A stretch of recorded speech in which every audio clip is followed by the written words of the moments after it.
நம்ம எதிர்கட்சி தலைவர் அவர்கள். மாண்புமிகு பேரவைத் தலைவர் அவர்களே, ஒரு முக்கியமான விஷயத்தை உங்கள்கிட்ட குறிப்பிட விரும்புகிறேன்.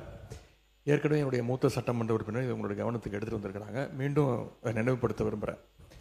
இந்த அவையை நீங்கள் முடிந்த வரைக்கும் மிகச்சிறப்பாக எங்களை எல்லாம் வழிநடத்தி கொண்டு போகிறீர்கள். எங்களுக்கும் கேள்வி கேட்பதற்கான வாய்ப்பையும் கொடுக்குறீர்கள், முடிந்த அளவுக்கு கொடுக்குறீங்க. எங்களை விட அதிகமாக ஆளுங்கட்சி உறுப்பினர்களுக்கும் அமைச்சர்களுக்கும் வாய்ப்பை கொடுத்துக்கிட்டு இருக்கிறீங்க. எண்ணிக்கை அடிப்படையில் அவங்களுக்கு அதிகமாக கொடுக்குறேங்க. முடிந்தவரை நான் குறை சொல்ல கொடுத்துட்டு இருக்கீங்க. நான் இங்கே குறிப்பிட விரும்புவதெல்லாம் ஆளுங்கட்சியை சேர்ந்த உறுப்பினர்கள், அமைச்சர் பெருமக்கள் எங்களுக்கு பதில் சொல்லும்போது ஆதாரம் இல்லாமல் பல குற்றச்சாட்டுகளை வைக்கிறாங்க. ஆனால் நீங்கள் அதையெல்லாம் அவை குறிப்பிலிருந்து சரியாக நீக்கிடுறீங்க.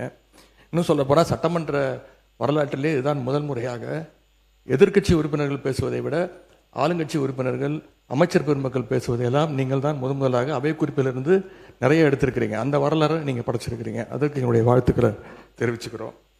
இப்போது இந்த அவை நிகழ்ச்சியெல்லாம் நீங்கள் லைவில் எல்லாமே போயிட்டுருக்கு. கேள்விகள் நாங்கள் கேட்டால் நாங்களே ஆச்சரியப்படுற அளவுக்கு, அதிசயப்படுற அளவுக்கு பதில்களையும் கொடுக்குறாங்க. கேள்வி கேட்டால் பதில் சொல்லலாம். இப்போ பாட்டெல்லாம் வேற பாட ஆரம்பிச்சிட்டிங்க.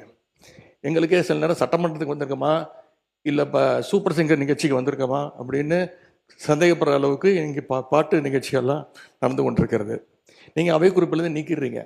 ஆனால் இதெல்லாம் நேரடி தொலைக்காட்சியில் போகும்போது இதெல்லாம் யூடியூப் சேனல்லையும் சோஷியல் மீடியாலையும் ரீல்ஸாக கட் செய்யப்பட்டு அதிகமாக ஷேர் செய்யப்படுகிறது. அதன் பிறகு நீங்கள் இதில் நீக்குவதிலே அர்த்தம் இல்லாமல் போய்விடுது. எனவே இதை மீண்டும் உங்களுடைய கவனத்திற்கு நான் கொண்டு வர விரும்புகிறேன். அதே மாதிரி இன்னொரு விஷயம், நேற்று முன்தினம் இந்த பேரவையில் பேசின நம்முடைய முதலமைச்சர் அவர்கள் தன்னுடைய டேபிளில் 3 ஃபைல்ஸ் இருப்பதாகவும் அந்த ஃபைல்ஸை அவர் திறந்து பார்க்க வச்சிடாதீங்க அப்படிங்கிற தோணியில் எங்களுடைய அரசை குற்றஞ்சாட்டுகின்ற வகையில் குறிப்பிட்டு பேசியிருக்கிறாரு.